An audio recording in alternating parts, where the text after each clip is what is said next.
우리가 해준 집에서 둘째까지 낳고 살면 되지 무슨 이사야. 나는 2살 된 아이를 키우고 있고 최근 둘째를 임신한 평범한 주부이다. 우리 가족은 엘리베이터 없는 오래된 낡은 빌라 4층에서 살고 있다. 아이를 키우면서도 힘들었는데 이제 둘째까지 생긴 상황에서 현실적인 고민이 많아졌다. 특히 장을 보고 돌아올 때면 한 손으로 아이를 잡고 다른 한 손으로는 무거운 짐을 들고 4층까지 올라가는 일이 점점 더 버거워지고 있다. 이제 배가 불러오고 곧 둘째까지 태어나면 어떻게 해야 할지 걱정이 앞섰다. 2 아이를 데리고 계단을 오르내리는 것은 안전에도 큰 문제가 될 것이 뻔하다. 그래서 근처 임대 아파트를 알아보았고 다행히 조건이 되어 신청을 해보려고 한다. 지금보다 더 깨끗하고 안전한 곳에서 아이들을 키울 수 있다면 이사하는 것이 맞다고 생각했다. 하지만 문제는 시댁이었다. 우리가 해준 집에서 그냥 살면 안 되니?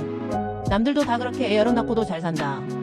시댁에서는 강하게 반대하셨다. 시어머니는 늘 우리가 해준 집이라는 말씀을 하신다. 하지만 전세 보증금 중 시댁에서 지원해주신 돈은 500만 원, 나머지 7천만 원은 친정과 대출로 마련한 것이다. 물론 500만 원도 감사하지만 이 집을 시댁에서 해주셨다고 하는 건 솔직히 억울하다. 더 불편한 건 시댁 친척들 앞에서도 그렇게 말씀하신다는 것이다. 마치 시댁에서 집을 마련해 주신 것처럼 친척들은 모두 시댁에서 우리 집을 사주신 걸로 알고 계신다. 그럴 때마다 속상하지만 그냥 참고 넘겼다. 하지만 이번 이사 문제까지 걸리니 더 이상 참을 수 없게 되었다. 시댁에서는 임대 아파트로 이사가는 것 자체를 반대하신다. 임대 아파트는 절대 안 돼.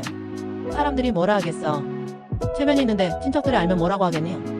임대 아파트는 창피한 게 아니다. 솔직히 나는 누가 뭐라고 하든 상관없다. 임대 아파트가 뭐가 잘못된 건가요? 나라에서 지원해주는 좋은 혜택이고 우리 가족이 조금 더 쾌적하고 편리한 환경에서 살 수 있다면 너무 좋은 기회인데.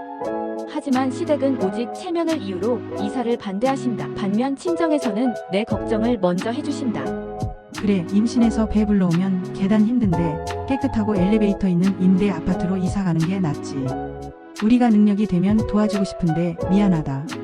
이 2 반응을 보면서도 많은 생각이 들었다. 친정은 내 건강과 아이들의 안전을 걱정해주는데 시댁은 오직 체면만 걱정하고 있다. 나와 내 아이들을 위한 선택. 나는 이번에 이사를 강행할 생각이다. 그리고 시어머니께서 늘 말씀하시는 우리가 해준 집 이라는 말을 더 이상 듣지 않기 위해 대출을 더 받아서 500만 원을 갚아드릴 계획이다. 그러면 이제 그 말도 더는 듣지 않아도 되고 집이사 문제로 뭐라 참견 못하실 것 같다. 물론 시댁 어른들의 말씀을 어기는 건 마음이 불편하지만 결국 가장 중요한 건 우리 가족의 행복 아닐까요? 내 결정이 맞다 생각되면 좋아요, 구독으로 응원 부탁드려요.